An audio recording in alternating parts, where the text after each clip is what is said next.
Malam itu, kota Tegal diselimuti hujan rintik yang turun pelan, menghapus debu panas jalanan dan membuat lampu jalan tampak seperti bayangan dunia lain yang berkedip samar di balik kabut tipis. Vina menurunkan koper kecilnya dari taksi online dan menatap bangunan hotel tempat ia akan menginap. Desainnya tampak modern, terang, dengan sentuhan arsitektur minimalis dan lobi berlampu hangat. Sebut saja nama hotel ini Hotel Aruna. Ya, memang namanya harus disamarkan. Wah, Hotel Aruna ya, harusnya nyaman sih, gumamnya pelan sambil menarik nafas.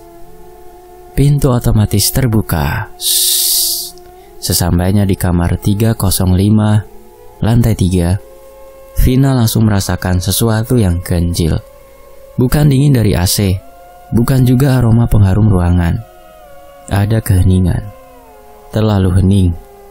Bahkan untuk sebuah hotel, tidak ada suara langkah di lorong, tidak ada suara televisi menyala dari kamar lain. Hanya dengung halus yang membuat telinga terasa penuh. Ia menjatuhkan tubuh ke atas ranjang empuk dan memandangi lukisan besar yang menggantung di dinding seberang tempat tidur. Matanya terus terpaku menatap lukisan itu. Seorang wanita berkebaya hijau berdiri di tengah sawah, memegang seikat padi emas, bercat emas, berkilau. Senyumnya tipis, namun tatapan matanya seperti hidup dan langsung menatap ke arah Vina. Siapa sih yang naruh lukisan kayak gitu di kamar modern begini? Desisnya, meraih remote TV untuk mengalihkan pikiran. Tapi bahkan setelah beberapa channel acak ditekannya, rasa tidak nyaman itu tak juga hilang. Vina bangkit, membuka tirai jendela, hanya untuk mendapati udara segar yang mungkin akan sedikit melegakan rasa aneh yang sulit untuk dideskripsikan. Namun yang ia dapati hanya kegelapan malam tanpa pemandangan. Tik, tik, tik. Terdengar suara jarum jam yang menempel di dinding. Jam menunjukkan 00:38 dini hari. Vina akhirnya memutuskan untuk tidur, memastikan semua lampu mati, kecuali lampu tidur kecil di samping ranjang di atas nakas. Namun belum sempat ia benar-benar tertidur,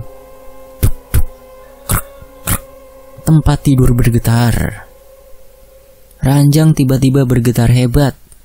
Vina membuka mata dan duduk tegak. Jantungnya berdetak liar. Ada apa ini?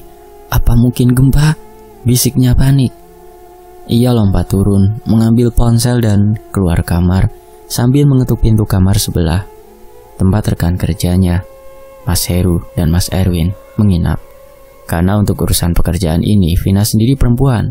Jadi Vina mendapatkan fasilitas menginap di satu kamar sendiri. Tok tok tok tok. Vina mengetuk pintu kamar dengan panik. Mas Heru, Mas Erwin, buka deh, serunya panik. Pintu terbuka perlahan. Heru dan Erwin mengucek matanya. Vina, astaga, lu kenapa? Barusan tempat tidur gua goyang, gede banget, kayaknya kayak diguncang gitu. Lu pada gak ngerasa apa? Heru dan Erwin saling tatap, kemudian sama-sama menggeleng. Kagak ada apa-apa, Vin. Mungkin lu cuma mimpi kali. Vina menggeleng cepat. Enggak mas, serius. Gua sadar banget, soalnya gua belum tidur tuh.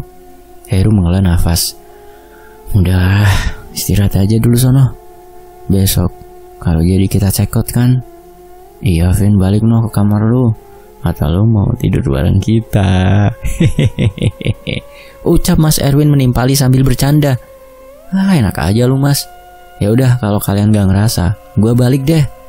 Dengan berat hati, Vina melangkah kembali ke kamarnya. Lorong hotel tetap sunyi. Ia menyentuh gagang pintu kamarnya dengan ragu, menelan ludah. Saat baru menutup pintu dan ingin berbalik badan, terdengar suara ketukan pelan. Tubuhnya langsung membeku. Ketukan itu datang dari belakang pintu yang baru saja ia tutup. Lalu terdengar suara lirih, nyaris berbisik. Permisi. Vina menoleh cepat dan melihat dari tempat ia melihat dari dalam di pintu itu. Namun, dia tidak melihat ada siapapun di depan pintu kamarnya. Ketukan lagi, kali ini lebih jelas. Tok, tok. "Permisi, boleh ikut masuk?" Suara itu terdengar seperti perempuan terdengar pelan dan tenang, tapi terlalu dingin. Dengan tangan gemetar, Vina perlahan membuka pintu.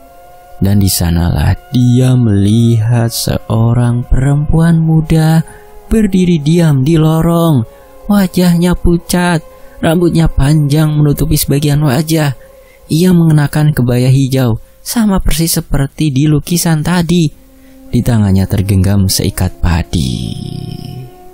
"Anda siapa?" Vina beringsut mundur selangkah. Perempuan itu tersenyum, tipis, menyeramkan. "Maaf, aku cuma mau ikut masuk." Seketika sosok itu melesat menembus tubuh Vina. Wush! Suara nafas tertahan Vina. Kejadian hanya seperkian detik, cepat sekali. Hingga Vina terjerembab ke lantai. Tubuhnya menggigil, matanya membelalak, mulutnya terbuka tapi tak bisa bersuara. Udara terasa berat seolah ada dua jiwa dalam satu tubuh. Tubuhnya terasa dingin, seolah darahnya berubah menjadi air es. "Padi ini belum kutanam."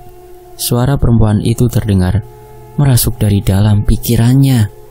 Vina berteriak dalam hati, tangannya mencakar lantai, tubuhnya kejang-kejang. Beberapa menit kemudian, Vina terduduk di sudut kamar. Peluh dingin membanjiri wajahnya.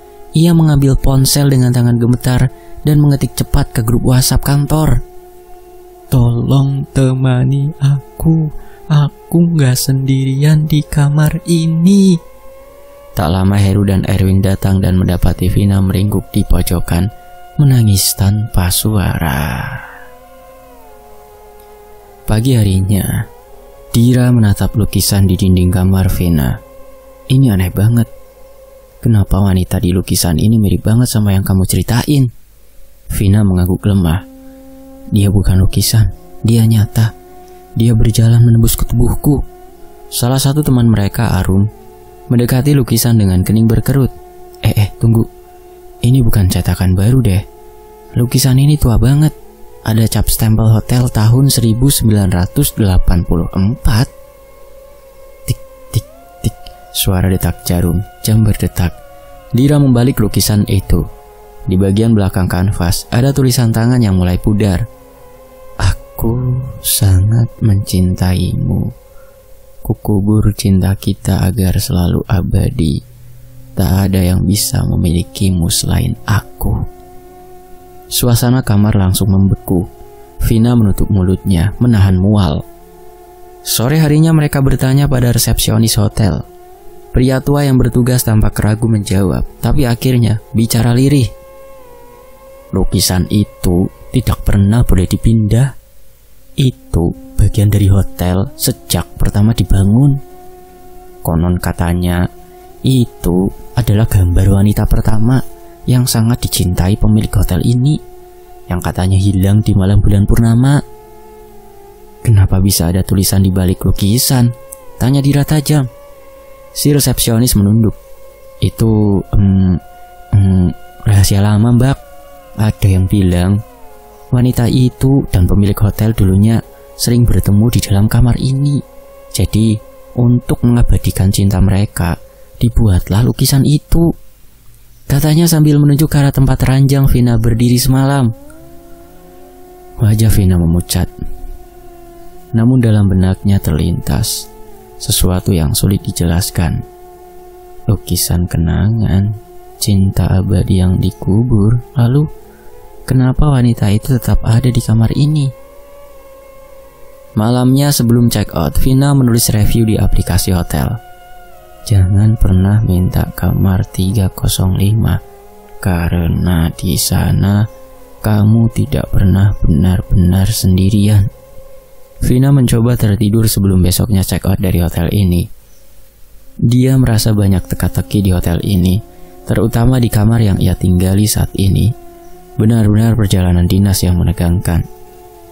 Seolah melangkah di lorong mati, hening dan senyap, malam kembali menutup kota dengan kabut dan air. Lantai 3 Hotel Aruna seperti lorong di waktu sunyi, dingin, dan seolah ada perasaan yang tak pernah bisa dijelaskan dengan logika. Vina berdiri mematung di balik pintu kamarnya. Matanya menatap kosong ke arah lukisan wanita berkebaya hijau itu. Tatapan matanya, itu yang mengganggunya. Ia membuka aplikasi kamera ponselnya, mengarahkan lensa ke lukisan. Kalau kamu cuma sebuah lukisan, kenapa rasanya kamu hidup? Bisiknya. Cetek. Suara klik foto dari ponsel. Hasilnya muncul di layar. Gambar lukisan. Namun mata wanita itu sekarang menatap langsung ke arah kamera, lurus, tegas, seolah sadar sedang diperhatikan. Terdengar suara nafas panik dari Vina. Gila, ini gak mungkin. Vina mundur, jari-jarinya gemetar. Ia menekan tombol hapus foto, namun layar ponsel membeku, ngeheng. Tiba-tiba ponsel mati total. Psst, gangguan listrik. Di saat yang sama, televisi kamar menyala sendiri. Layarnya menampilkan salju hitam putih, lalu berganti dengan bayangan perempuan berjalan terseok dalam lorong panjang. Muncul suara TV berdesis, kemudian disusul dengan suara langkah pelan. Langkah pelan, suara gesekan kaki di lantai karpet. Vina membalikkan badan dengan cepat. Tidak ada siapa-siapa. Namun suara itu tidak berasal dari TV. Suara itu datang dari lorong di luar. Kring, kring. Langkah itu terdengar lambat dan berat, seperti seseorang yang sedang diseret atau pincang. Vina memutar gagang pintu, mengintip dari celah kecil. Lorong masih sepi, tapi suara itu tetap terdengar seolah mendekat. Bahkan sekarang semakin dekat. Lalu berhenti tepat di depan kamarnya. Tok tok tok. Ketukan pelan, sama seperti malam sebelumnya. Aku belum sempat keluar. Ada suara bisikan lirih terdengar parau. Vina mundur, tubuhnya gemetar hebat. Ia mengambil bantal dan memeluknya erat di pojok ruangan. Ini kamar hotel, bukan film horor. Ini nyata. Rotok-rotok. Keran kamar mandi terbuka sendiri. Keran air mendesis. Suaranya menggema dalam keheningan malam. Dengan langkah berat, Vina mendekat ke kamar mandi. Ia menyentuh saklar lampu. Klek. Lampu menyala dan keran air mengalir deras, membasahi wastafel hingga meluber ke lantai. Ia memutar keran, menutupnya, namun air tetap mengalir. Ia mencabut handuk kecil dan menyumbatnya. Saat Vina membungkukkan tubuhnya, "Jangan lihat aku," terdengar bisikan dari dalam cermin. Vina menatap pantulan di cermin. Tak ada apa-apa, tapi nafasnya tercekat. Bayangan wanita berkebaya hijau muncul samar, berdiri di balik dirinya. Wajahnya pucat dengan mata hitam legam. "Ah!" Vina berteriak dan menjatuhkan botol sabun kaca. Krak! Botol pecah dan teriakan panik. Heru dan Edwin yang menginap di kamar sebelah kembali dipanggil. "Apalagi sih, Vin? Lu histeris banget." Dia menatap sekeliling kamar yang kini lembab dan berantakan. "Dia ada di dalam kamar mandi," ujar Vina lirih. Heru membuka pintu kamar mandi. "Gak ada siapa-siapa, Vin." "Lu pada gak ngerti, Mas. Dia di dalam lukisan. Dia ngikutin gua." Malam makin larut. Vina menolak tidur sendirian. Akhirnya mereka sepakat menyalakan semua lampu dan tidur bersebelahan di atas kasur ganda. Namun bahkan dalam pelukan cahaya, mimpi buruk tetap menemukan jalannya. Bentar-bentar, itu tadi di depan ada Dira ya. Tokoh Dira itu yang mana nih? Atau itu salah ketik ya penulisnya? Sebenarnya itu Vina. Mohon maaf ya teman-teman ya.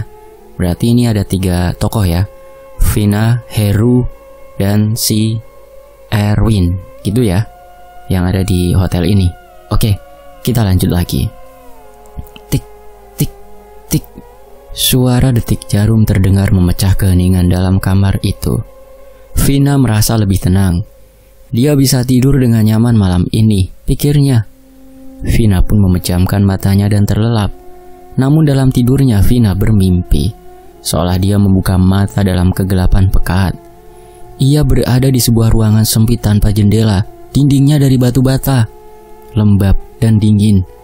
Bau tanah dan besi karat memenuhi udara. Di hadapannya wanita berkebaya hijau itu meringkuk, menggigil, dan berlumuran darah. Tangannya terus memukul dinding dengan batu kecil. Tuk, tuk, tuk. Keluarin aku belum mati. Aku kesakitan, tolong, teriaknya dengan suara serak. Tangannya berdarah parah, kukunya copot satu-satu. Dinding itu adalah makam hidup. Vina mencoba menarik wanita itu, namun tangannya menembus tubuh sang wanita. Ia bukan manusia lagi. Wanita itu menoleh cepat, menatap langsung ke arah Vina. Kalau aku tak bisa pergi, kamu yang harus gantikan aku. Ah! Teriakan, jeritan panjang. Vina terbangun dengan nafas terengah. Ia melihat sekeliling, lampu masih menyala. Erwin dan Heru masih terlelap, tapi lengan bajunya basah. Vina menyentuhnya, yang terasa seperti cairan lengket. Vina mendekatkan telapaknya ke hidungnya dan menyadari cairan itu sedikit berbau amis seperti darah. Dik, dik, dik. Suara detak jam lambat. Vina menatap bagian bajunya yang merah gelap. Ia melepasnya dengan cepat, tapi kulit tangannya mulus, tidak ada luka. Darah dari siapa? Ia mengguncang Heru. Mas Heru, bangun. Sumpah gua nggak kuat lagi di sini. Heru membuka mata pelan. Vin, ini jam 3 pagi. Gua mimpi buruk, Mas, tapi lengan gua basah darah. Heru menyentuh bajunya. Darah? Ya Allah, Vin. Heru segera membangunkan Erwin di sebelahnya. Win, bangun lu, Win. Erwin membuka matanya perlahan. Apaan sih lu pada? Masih jam 3 nih. Win, lu lihat nih si Vina. Heru menunjukkan keadaan Vina dengan lengan baju yang bersimbah darah. Mereka bertiga menatap satu sama lain. Wajah mereka sama-sama pucat seperti kain kafan. Pagi harinya Vina mencoba berbicara dengan manajer hotel, namun staf hanya menggeleng. Maaf ibu, semua catatan pengelolaan properti sebelum 2000 sudah kami simpan dan tidak dapat diakses publik.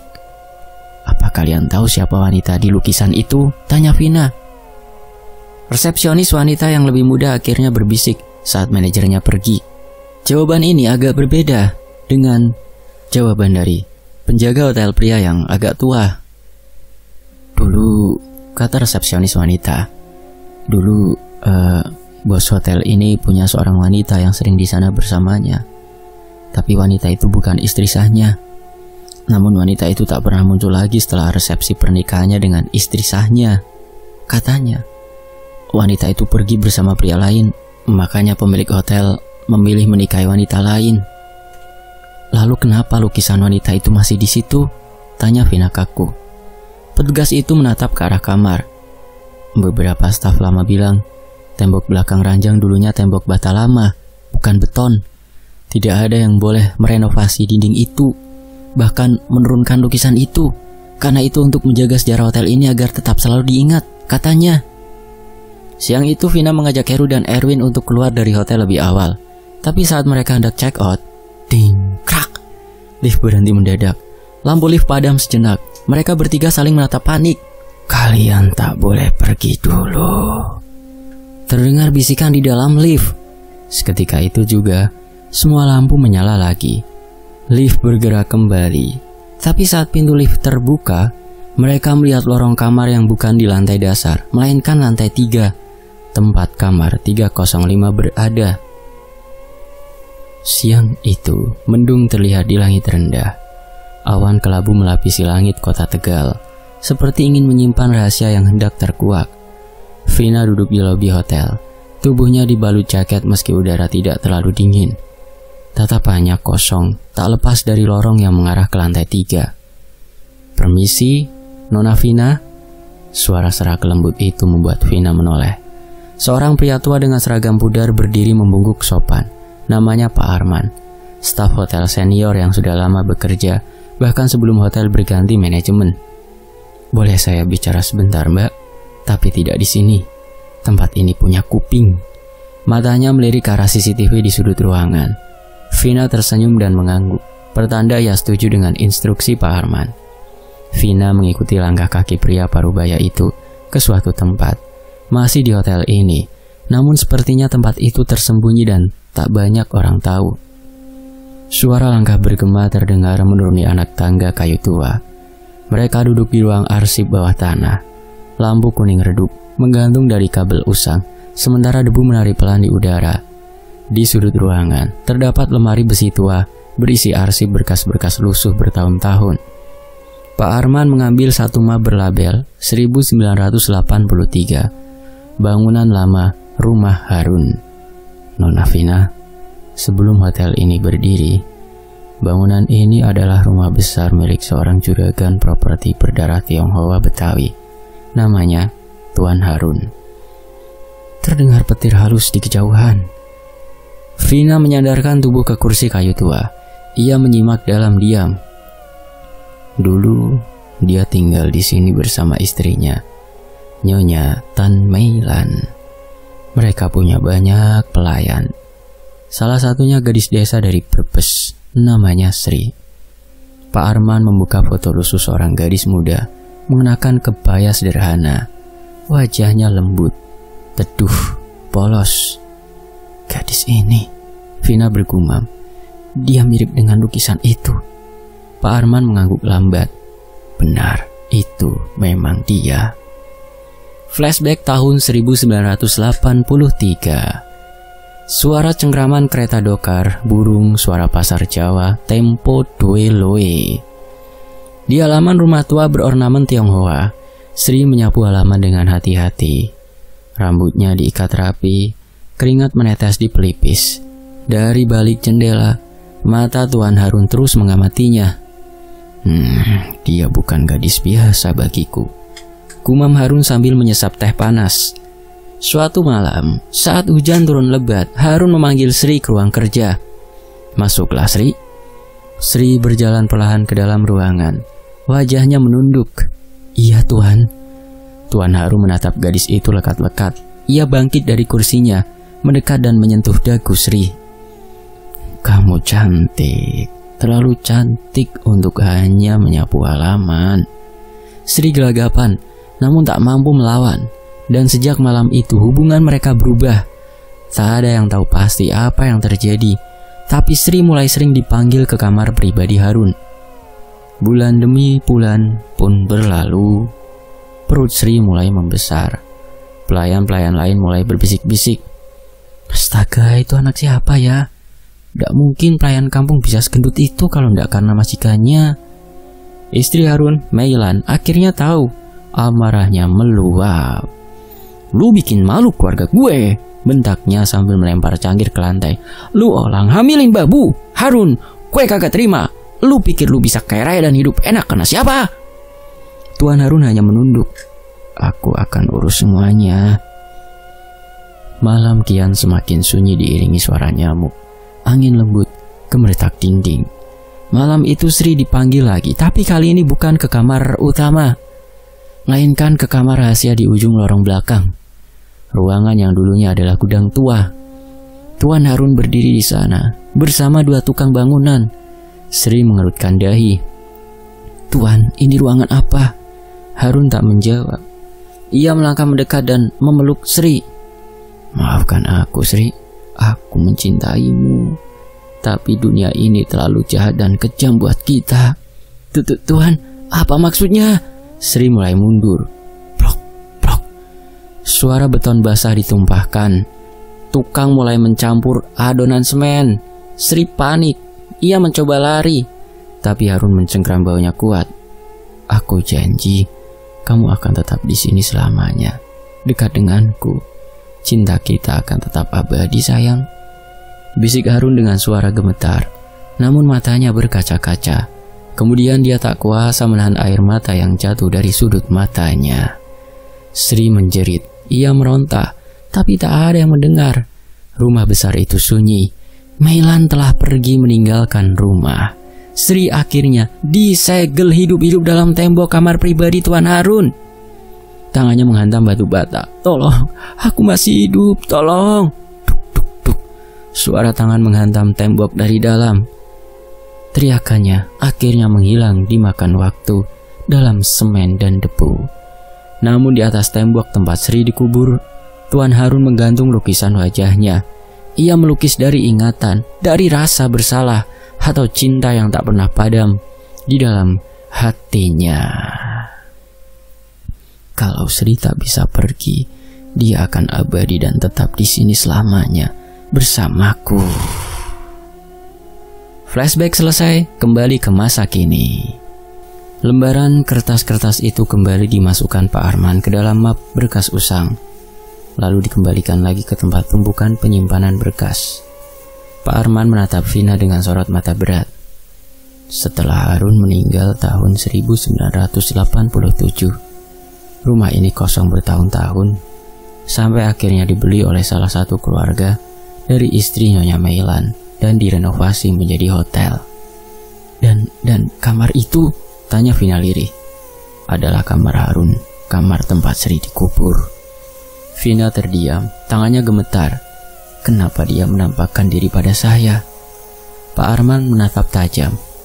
Mungkin karena kamu adalah orang pertama yang benar-benar peduli dan yang mau mendengarkan. Malam itu Vina kembali ke kamar 305. Ia berdiri di depan lukisan. Tatapan wanita berkebaya hijau itu kini tampak sedih, seperti meminta sesuatu. Vina meletakkan telapak tangan ke dinding di bawah lukisan. Apa kau ingin aku bantu keluar? Keluarkan aku, bisikan halus. Lantai kamar bergetar perlahan, lampu berkedip pelan, dan suara tangisan samar terdengar dari balik dinding. Anakku belum sempat lahir. Vina menggigit bibir. Ia tahu malam ini belum selesai, dan roh yang terkubur itu belum benar-benar diam. Vina menelpon Heru dan Erwin untuk mengajak menyelesaikan masalah ini bersama. Namun hanya Erwin yang bisa, sementara Heru harus segera kembali ke ibu kota dan membuat laporan, dan setelahnya dia juga harus mempresentasikan laporan pertanggungjawaban perjalanan dinas mereka. Baiklah Her, aku temani Vina. Kau tolong urus izin kami selama beberapa hari ini di kantor ya. Oke Win, lu jagain Vina ya. Hati-hati kalian, gue berangkat dulu. Siap Her, lu juga hati-hati ya. Erwin menatap kedua rekannya itu dengan tatapan cemas. Dia menghela nafas. Vin, lo juga ya, jaga diri. Iya Mas Heru, hati-hati ya. Jangan lupa kita berdua titip absen ya. Heru tersenyum sambil mengangguk. Kemudian ia memegang kopernya, lalu menyeretnya, dan dia pun berlalu memasuki lift menuju lantai dasar untuk kembali ke ibu kota. Rintik hujan terdengar samar, angin menyusup dari celah jendela. Ini sudah malam keempat Vina di kamar 305. Ada rasa takut dengan tragedi yang mendebarkan. Namun dia merasa bahwa ini sebuah tantangan untuk menyelesaikan sebuah misteri. Jam menunjukkan 01.44 dini hari. Vina masih terjaga, matanya tak bisa lepas dari lukisan itu. Bahkan pikirannya tak bisa berpaling dari wanita berkebaya hijau itu yang masih berdiri di tengah sawah, memegang seikat padi. Tapi sekarang posisinya miring bergeser ke kanan. Gila, bisiknya lirih. Ia jelas ingat posisi lukisan menggantungnya lurus saat sore tadi. Vina bangkit dari tempat tidur, melangkah dan berdiri di depan lukisan itu. Tangannya terulur, mencoba meratakan kembali bingkai. Kriang. Suara pintu lemari di kamar itu berderit. Gila memang, aku terus kau teror ya, gumamnya. Wajahnya tampak kesal. Namun saat ujung jarinya menyentuh sisi bingkai yang terbuat dari kayu itu, duk duk duk, terdengar ketukan pelan dari tembok. Vina membeku, nafasnya tertahan. Ketukan itu datang dari balik tembok. Perlahan suara tangisan lirih mulai terdengar. Bukan tangisan kencang, tapi lirih dan rintihan panjang seperti seseorang yang sudah lelah menangis terlalu lama. Suara tangisan yang terdengar pelan, tapi putus asa. Tidak, aku tidak gila. Suara itu benar-benar dari balik tembok, gumam Vina sambil memundurkan tubuhnya. Ia mengguncang Dira yang disuruh Erwin untuk menggantikannya menemani Vina. Dir, bangun. Lu denger gak? Dira membuka mata dengan kesal. Apa sih Vin? Vin, gue kesini buat nemenin elu. Disuruh Mas Erwin sama Mas Heru. bukan buat lu gangguin pas gue udah mau merem, jawab Dira sewot. Lu harus dengerin dulu, Dir. Vina menariknya ke dinding tempat lukisan tergantung.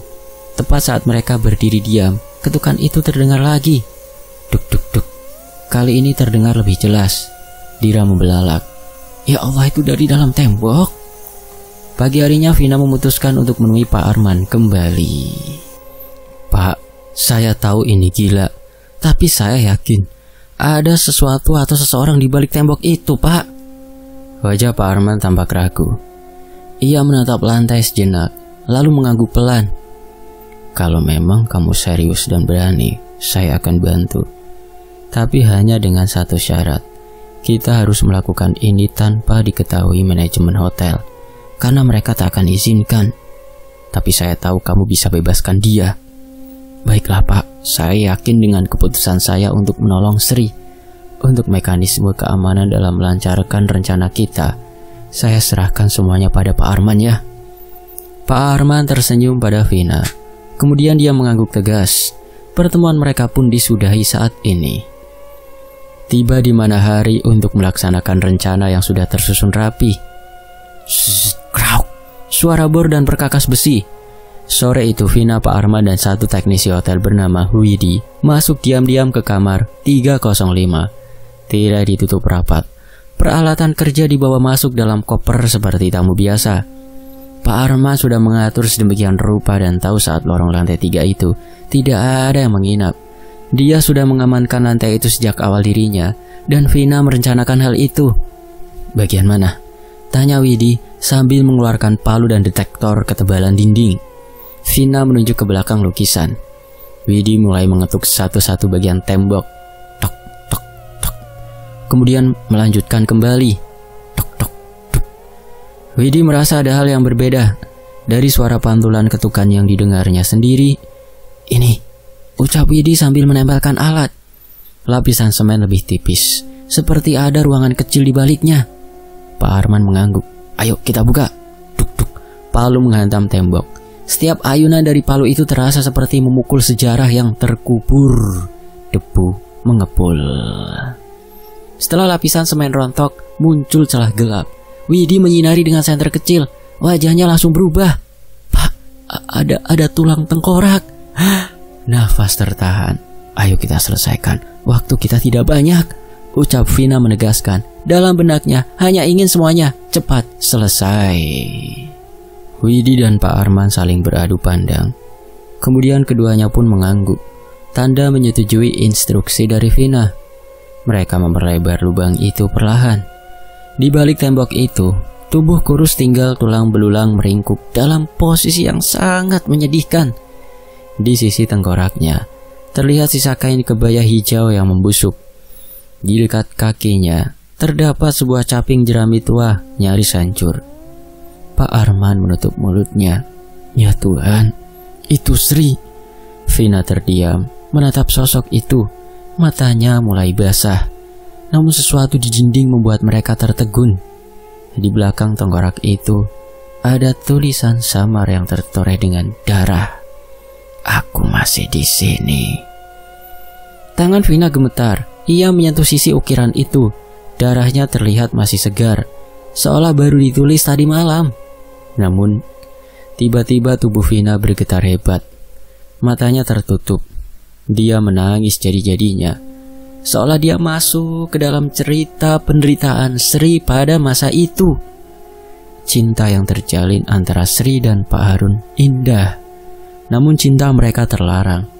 Bahkan terlihat Pak Harun dipaksa istrinya Mailan untuk membunuh Sri dan bayi mereka. Padahal Sri sudah meminta maaf. Dia rela menyerahkan bayinya pada Pak Harun dan Bu Mailan. Dia pun sudah mengutarakan untuk meninggalkan tempat itu setelah bayinya lahir. Namun, Nyonya Mailan seolah tak memberi ampun. Baiklah Sri, akan kuberi kau kesempatan. Bertemulah dengan suamiku besok malam, lalu ikuti dia. Dalam bayangan masa lalu yang dimasuki oleh Vina saat itu, Sri menunjukkan semua kejadian tanpa sela. Sampai di mana dia dan bayi yang dikandungnya dikubur hidup-hidup di dalam tembok kamar ini. Sri dan bayinya mati karena kekurangan oksigen. Setelah tubuh Vina jatuh ke lantai yang penuh dengan debu dari reruntuhan semen yang dibongkar, Widi dan Pak Arman mencoba menyadarkan Vina dan memindah tubuh Vina ke atas sofa. Mbak Vina, Mbak. Pak Arman mengguncang tubuh Vina perlahan. Mata Vina mulai terbuka perlahan. Kasihan Sri, tak seharusnya dia diperlakukan tidak adil, ucapnya sambil menangis pilu. Tiba-tiba, cahaya lampu berkedip. Terima kasih, akhirnya aku bisa pergi. Suara itu seolah terdengar berlapis. Tubuh Sri yang tinggal tulang itu perlahan mengering seperti abu. Kain kebaya yang melingkupinya hancur ditiup angin aneh dari dalam tembok. Angin menerjang dari celah tembok. Cahaya ruangan redup. Suhu menurun drastis. Kriat. Suara kaki melangkah pelan. Vina menoleh. Sosok wanita berkebaya hijau kini berdiri di tengah kamar. Bukan lagi hancur, tapi indah, utuh seperti lukisan itu. Wajahnya tenang, matanya berlinang. Terima kasih, katanya pelan. Karena kamu aku bisa pulang. Sosok itu menatap lukisan di dinding. Lukisan itu retak lalu hancur berkeping. Skrak. Kaca lukisan pecah.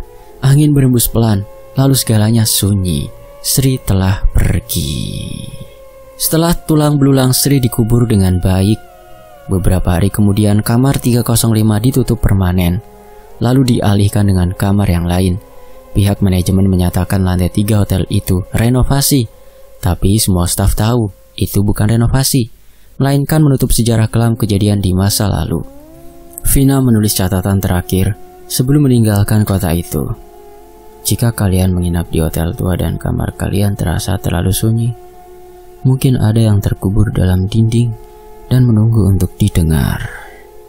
Suara angin malam bertiup pelan, lalu terdengar gesekan pelan-pelan, seperti sesuatu diseret. Malam itu seluruh lantai kamar tempat mayat Sri ditemukan telah disegel. Pita kuning membentang dari pintu ke pintu, dan petugas keamanan menjaga ketat di luar kamar 305. Vina berdiri di depan lift, menatap lantai itu dengan perasaan campur aduk.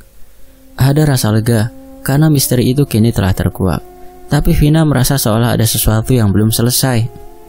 Ting! Suara pintu lift terbuka. Vin, suara Dira, salah seorang temannya, membuyarkan lamunannya. Udah, ayo kita turun. Kamu butuh istirahat. Jangan pikirin yang aneh-aneh lagi. Kan udah selesai semua. Vina mengangguk pelan. Tapi saat keduanya hendak masuk ke dalam lift, tiba-tiba, kerpak. Suara engsel pintu kamar 305 berderit. Mereka menoleh bersamaan. Vina dan Dira saling tatap. Lalu tatapan mereka berpindah ke arah pintu kamar yang seharusnya terkunci rapat, tapi kini terbuka sedikit. Gila, siapa yang buka itu? Desis Dira, matanya membelalak. Entahlah Dir, ada apa lagi ini? Ucap Vina menimpali dengan wajah heran. Vin, lu tunggu sini bentar ya, gue cari bantuan. Tunggu, gue ikut Dir. Udah lu di situ aja dulu, gue nggak lama kok. Dengan sigap Dira melangkah ke arah ujung lorong lantai 3 hotel. Syukurlah, sebelum sampai di ujung lorong, dia melihat 2 orang pegawai hotel di sana. Mereka sedang membawa spray kotor dengan paper bag laundry berukuran besar. Dira bertanya pada salah seorang pegawai itu dan meminta tolong untuk menginstruksikan pemberitahuan ke bagian resepsionis untuk menanyakan tentang pintu kamar yang sudah dengan keadaan terbuka. Padahal beberapa hari lalu sudah diumumkan bahwa ruangan kamar itu ditutup permanen. Pegawai itu langsung merogoh HT di kantong kemejanya untuk memanggil petugas. Namun sebelum HT menyala, tubuh Vina membeku karena dia melihat dari ambang pintu lukisan itu kembali tergantung di tempat semula. Di dinding tempat tulang Sri diketemukan, tergantung lukisan yang sama. Wanita berkebaya hijau dengan senyum sendu dan tangan menggenggam padi. Nggak, ini nggak mungkin, Vina bergumam, lalu beringsut melangkah mundur. Lukisan itu sudah dibawa ke gudang sama satpam sore tadi. Dira panik, suaranya bergetar. Duk-duk, suara langkah berat terdengar dari dalam kamar itu. Lu lihat apa yang gue lihat kan Dir? Iya Vin, ini aneh, benar-benar aneh, ucap Dira sambil menggelengkan kepala dengan wajah heran. Kurasa lukisan itu bukan lukisan biasa, ucap Vina pelan. Sepertinya dia belum mau pergi, dia belum tenang. Mari, mbak-mbak ikut kami ke bawah. biar dikomunikasikan. Mau ganti kamar di lantai lain atau bagaimana? Biar kami bawa mbak-mbak sekalian menemui manajer hotel, ucap salah satu pegawai hotel yang salah satu tangannya masih menenteng bak laundry. Dira dan Vina saling pandang, kemudian keduanya mengangguk bersamaan, pertanda kalau mereka setuju pada usul pegawai hotel tersebut. Akhirnya malam ini Dira dan Vina menginap di kamar hotel di lantai 2. Mereka bisa beristirahat dan tidur nyenyak malam ini. Keesokan harinya, manajemen hotel memutuskan membuang lukisan itu. 3 satpam membawa lukisan ke tempat pembakaran di belakang hotel. Vina dan Dira melihat dari jauh berdiri di balkon kamar. Namun saat api mulai menjilat kanvas, wush, kertak-krak, terdengar suara api menyambar lalu mendesis. Namun suaranya masih aneh. Salah satu satpam berteriak, "Pak, lukisannya nggak bisa terbakar." Kanvas itu tetap utuh di tengah kobaran api. Warna hijaunya makin jelas, seperti baru dicat. Yang lain mencoba memecahkan bingkai dengan palu besi, tapi tentang! Terdengar suara keras logam memukul kayu. Diikuti suara yang memantul. "Ini bukan kayu biasa," ucap salah satu satpam. Keringat dingin membasahi pelipisnya. Lukisan itu akhirnya dikembalikan ke ruang penyimpanan bawah tanah.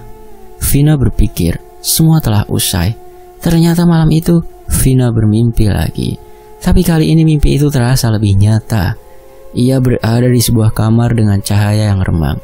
Tak ada jendela, hanya tembok berwarna batu bata tua.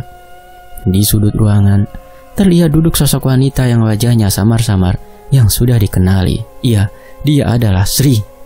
"Sri, kamu datang lagi?" Suara Vina lirih, matanya berkaca-kaca.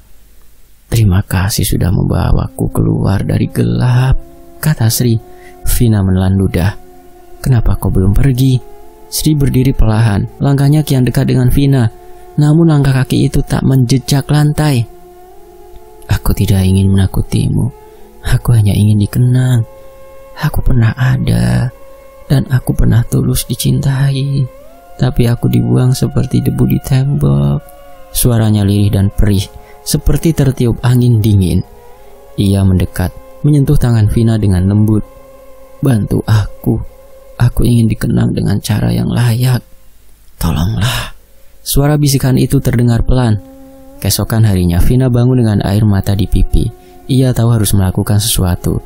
Bersama Dira dan Pak Arman dan beberapa staf hotel, mereka menggelar doa kecil di kamar itu. Ustadz dari daerah lokal dipanggil untuk memimpin pembacaan doa. Suaranya mengisi kamar yang selama ini penuh misteri. Bacaan doa terdengar hikmat di latar, diiringi suara angin lembut. "Ya Allah, ampunilah dosanya, terimalah amalnya, lapangkanlah kuburnya. Allahumma firlaha, warhamha, wa'afihi wa'fu anha."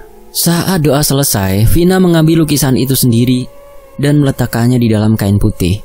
Mereka membawa tulang belulang Sri yang sudah disucikan ke pemakaman umum. Di bawah pohon besar yang rindang, dibuatlah batu nisan sederhana bertuliskan Sri binti Mardiah 1938 hingga 1961. "Engkau tak pernah sendirian." Vina menaburkan bunga melati, sementara Reza yang berdiri di sampingnya. "Dia sudah tenang sekarang," ucap Reza pelan. Vina mengangguk, "Tapi aku masih merasa dia mengawasi." Beberapa minggu kemudian hotel mulai kembali normal. Tamu-tamu datang dan pergi tanpa gangguan.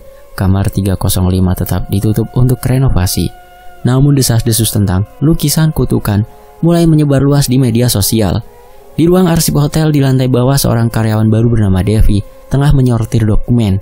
Ia menyalakan lampu neon. Cetrek, lampu menyala dengan suara berderak kecil. Ia berjalan ke belakang ruangan, menggeser tumpukan kardus. Saat ia membalik salah satu tumpukan, matanya membelalak. Di pojok ruangan tampak ada sebuah lukisan. Bingkai kayu bercat emas itu terlihat berdebu, tapi lukisannya jelas. Sangat jelas terlihat sosok perempuan berkebaya hijau dengan senyum manis tapi dingin. Namun kali ini sosok itu sedang menoleh dan matanya yang seolah hidup menatap lurus ke arah Devi. Jika kalian pernah menginap di hotel tua dekat stasiun dan melihat lukisan perempuan berkebaya hijau, jangan ditatap terlalu lama karena mungkin dia masih menunggu. Selesai. Terima kasih, mohon maaf kalau ada salah intonasi atau ada tulisan yang kurang pas gitu ya. Tony Evans pamit, sampai jumpa di kisah berikutnya. Wassalamualaikum, terima kasih untuk penulisnya Seling Ong dari Sayap Emas. Sampai jumpa, wassalamualaikum.